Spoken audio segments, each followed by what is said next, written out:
Palestine went from this to this, and it didn't happen overnight.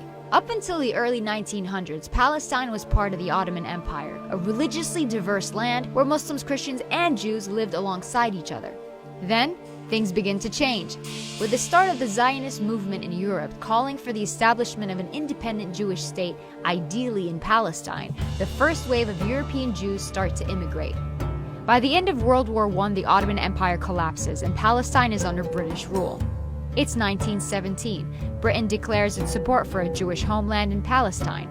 The number of Jewish settlers grow, fueling tensions between the Arabs and the Jews. The violence between the two sides caused Britain to bow out and let the UN take over. The UN approves of a plan to split Palestine into two states: Jewish Israel, Arab Palestine.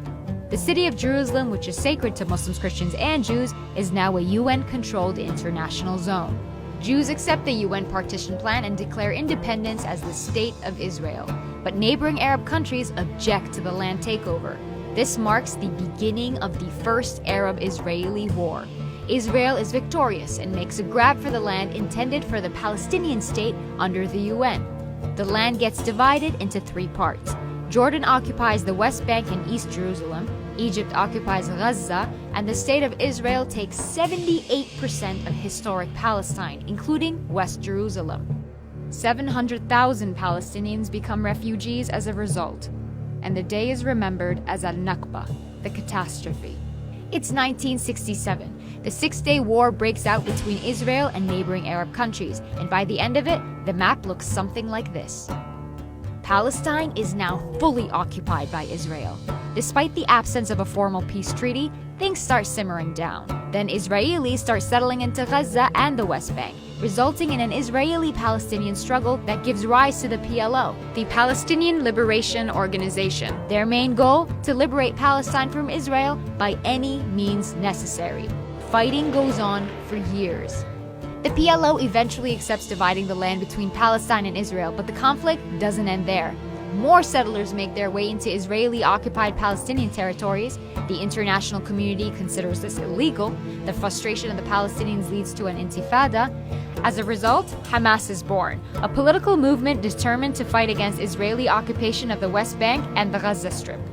The United States, Israel, and the PLO signed the Oslo Agreement to split the West Bank into three sections. Area A, under full Palestinian control. Area B, under joint Palestinian-Israeli control. And Area C, under full Israeli control. But the solution creates a problem. Area C contains the majority of West Bank's agricultural land, water, and minerals. Palestinians have limited access to these. Further peace talks prove unsuccessful. Palestinians lose hope, resulting in the Second Intifada, and Israel begins building walls and setting checkpoints to control Palestinian movement. It's 2005. Israel withdraws from Gaza, but continues settlements in the West Bank. Hamas gains power in Gaza and splits from the Palestinian Authority, seeing it as being too secular. The West Bank and Gaza are now under separate leadership. Israel imposes a blockade restricting any form of movement by land, air, or sea. It's 2017, and this is the current situation of Palestine. There are solutions on the table, but will we see them implemented in our lifetime?